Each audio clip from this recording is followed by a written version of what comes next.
लेकिन वो हरामखोर इस देश का नमक खाता है, इस देश का अन्न खा के जिंदा है। वो इस देश के अन्नदाता के लिए एक लफ्ज उस हरामखोर के मुंह से नहीं निकलता है। अरे अंधभक्तों, कुछ तो बुद्धि लगाओ कि आखिर ये देश जा कहां रहा है। क्या हम रिलायंस कंपनी के गुलाम बनने वाले हैं? क्या हम अडानी के गुलाम बनने वाले हैं? 1500 टावर जियो कंपनी के तोड़ दिए गए, ऐसा सुनने को आता है। उस पर पूरी तरह से भड़के हुए हैं न्यूज 18 के एक एंकर, और वो शायद कंपनी को मिर्ची लगी ना लगी, लेकिन उसको बहुत ज्यादा मिर्ची लग गई है और वो हिमायती बन रहे हैं रिलायंस कंपनी के मालिक का, अडानी का। लेकिन वो हरामखोर इस देश का नमक खाता है, इस देश का अन्न खा के जिंदा है। वो इस देश के अन्नदाता के लिए एक लफ्ज उस हरामखोर के मुंह से नहीं निकलता है। क्यों? क्योंकि गुलाम रिलायंस कंपनी का है वो, तो इसलिए अपने मालिक की तरफदारी में लगा हुआ है। बहुत ही शर्मनाक है। 50 से ज्यादा किसान हमारे देश के शहीद हो चुके हैं अपनी हक की लड़ाई लड़ते हुए। उसके ऊपर वो हरामजादे के मुख से एक लफ्ज नहीं निकल रहा है कि आखिर ये कड़ाके की ठंड में जो हमारे अन्नदाता रोड पे अपने हक की लड़ाई लड़ रहे हैं, पूरे देश के नागरिक की लड़ाई लड़ रहे हैं, आखिर वो इस देश के नागरिक हैं। प्रधानमंत्री को उनकी मांग माननी चाहिए, गृह मंत्री को माननी चाहिए, कृषि मंत्री को माननी चाहिए। ये उस हरामजादे के मुंह से नहीं निकलेगा, क्योंकि इसी का नाम गोदी मीडिया है। गोदी मीडिया। ये हरामजादे ऐसे पत्रकार हैं जो पत्रकारिता को कलंक करने का ठेका इन हरामजादों पत्रकारों ने ले रखा है। समझने की बात है कि पूरा देश लॉकडाउन है और इस लॉकडाउन के अंदर भारत का क्या कहें, यदि कहें कि हम मुकेश अंबानी का प्रधानमंत्री, उसका पिट्ठू पाला हुआ, अडानी का पिट्ठू पाला हुआ ये नरेंद्र मोदी है, ये अमित शाह है, तो कोई गलत नहीं होगा। ये उसके दो पिट्ठू हैं। जो चीज 2017 के अंदर गुदामे बनना चालू हो गया, तो मालिक को पता है कि 2020 में हमारा ये क्या कहते हैं गोदाम बन के तैयार हो जाएगा, तब हम कानून पास कराएंगे। यानी कि ये सरकार कोई मोदी अमित शाह नहीं चला रहा है। ये सरकार यदि कोई चला रहा है तो अडानी और मुकेश अंबानी चला रहा है। इससे स्पष्ट पता चलता है कि 2017 में ही ये लोग ने गोदाम बनाना चालू कर दिया था, अनाज का भंडारण। तो यानी कि दिमाग में था कि मुझे तब क्या कराना है। ये लॉकडाउन, ये कोरोना वायरस, ये सब एक मास्टर प्लानिंग का एक हिस्सा है, ताकि लॉकडाउन कर दो पूरे देश को और धीरे धीरे धीरे धीरे हम देश की संपत्ति को अपने नाम पे करा सके। जो भारत पेट्रोलियम चलता है उस पर रिलायंस पेट्रोलियम नाम रहेगा, जो भारत रेलवे चलता है उस पर अडानी नाम रहेगा, जो एयरपोर्ट पे भारतीय एयरपोर्ट लिखा जाता है उसके ऊपर अडानी, जैसे भी गुजरात में देखने को भी मिला। तो देश दो व्यक्तियों का, मात्र दो व्यक्तियों का हो सकता है क्या? भारत देश का सिर्फ दो व्यक्तियों का है, अडानी का और मुकेश अंबानी का।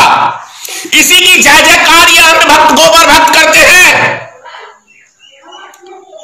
अरे कितने बड़े भाई मूर्खता की बात है कि मुकेश अंबानी का गुलाम नरेंद्र मोदी, अडानी का गुलाम नरेंद्र मोदी और अमित शाह। ये गुलामी चल रही है क्या? लोकतंत्र है, लोकतंत्र है। ये देश लोकतंत्र से बना है। अडानी के इशारे पे ये देश नहीं चलेगा, रिलायंस कंपनी के इशारे पे ये मुल्क नहीं चलेगा। मैं तो कहता हूं देश के अंदर एक एक रिलायंस कंपनी के सामान का बहिष्कार करना चाहिए। बिहार के अंदर जितने टावर है उसको भी बंद कर देना चाहिए। रिलायंस कंपनी के एक एक सामान का बहिष्कार करना चाहिए।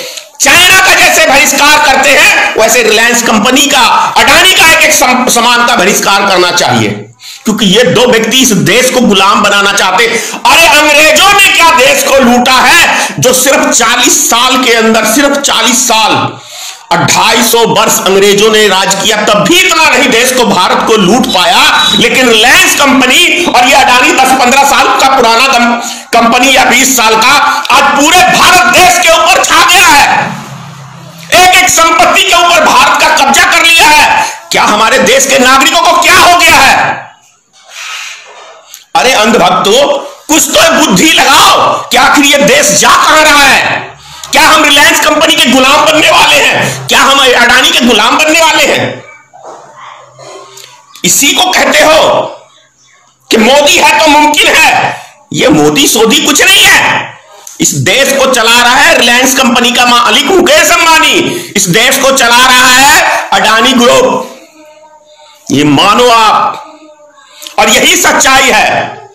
अब बताओ, भारत सरकार की कौन सी संपत्ति है? एक आध सामान का नाम बताओगे, एक आध कंपनी का, जिससे हम ये कह सकते हैं कि भारत सरकार की है? ये समझने की जरूरत है। अभी अडानी ग्रुप ने एक व्यक्ति के ऊपर 5 करोड़ का मैंने देखा नोटिस भेजा है। क्या है भाई, डराना चाहते हो आप? इसका मतलब तो यही हो गया, पहले मोदी डराने का काम करता था, अब ये कंपनी वाले डराने का काम कर रहे हैं लोगों को। मतलब इनके आकाओं से नहीं संभला, मतलब वो माफ करना गुलामों से, तो अब डायरेक्ट मालिक अब आ गए हैं भाई। बहुत ही शर्मनाक चीज है। और वो व्यक्ति तो कभी नहीं डरते हैं जो इस देश के लिए जीते हैं, वो व्यक्ति कभी किसी से नहीं डरते। जो इस मिट्टी से प्रेम करते हैं, इस देश से प्रेम करते हैं, वो अडानी, मुकेश अंबानी, चाहे वो मोदी हो, चाहे शाह हो, इनसे कुछ नहीं डरते। कोई नहीं डरता, इन गुंडों से कोई नहीं डरता। ये गुंडा तंत्र से देश चलाना चाहते हैं, हिटलर शाही से देश चलाना चाहते हैं। हिटलर का भी अंजाम बुरा हुआ, इतिहास गवाह है। ये सब चीजें हमें थोड़ी समझने की जरूरत है। अगर उतनी ही हमदर्दी गोदी मीडिया काश हमारे उन किसान भाइयों के लिए करती, जो व्यक्ति इस कड़ाके की ठंड में अपने हक की लड़ाई लड़ रहे हैं, अपने ही हक की लड़ाई नहीं लड़ रहे हैं, पूरे देश के एक एक नागरिक के हक की लड़ाई लड़ रहे हैं। क्योंकि यदि इनके हवाले ये सारी चीजें चली गई तो जो अनाज आज हम 50 रुपए किलो खरीदते हैं, वो 100 रुपए 200 रुपए किलो खरीदना पड़ेगा। जैसे कि डीजल पेट्रोल चली गई है इन कंपनियों के हाथ में, आज हमें 90 रुपए, जो पेट्रोल हमें 35 रुपए 40 रुपए मिलना चाहिए, हम 90 रुपए 80 रुपए खरीद रहे हैं। ये चीजें समझने की जरूरत है। हम 200 रुपए में दिल्ली पहुंच जाते थे रेलगाड़ी के अंदर, आज हजारों रुपए खर्च कर रहे हैं। तो यह है प्राइवेटकरण का असर। सरकारी में एक अच्छा वेतन होता है, प्राइवेटकरण में आपको उसी काम के लिए जहां 50,000 वेतन होता है, वहां आपको 20,000 मिलेगा, 10,000 मिलेगा। प्राइवेटकरण का यह मतलब होता है, आपसे दुगना काम लिया जाएगा। तो हर व्यक्ति का विरोध करना चाहिए, हर व्यक्ति को विरोध करना चाहिए, कहने का मतलब है।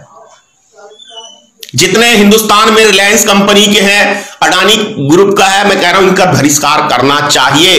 कि आखिर इस लॉकडाउन के अंदर 100 गुना 1600 गुना इनकी संपत्ति कैसे बढ़ गई है, सोचिए ना आप।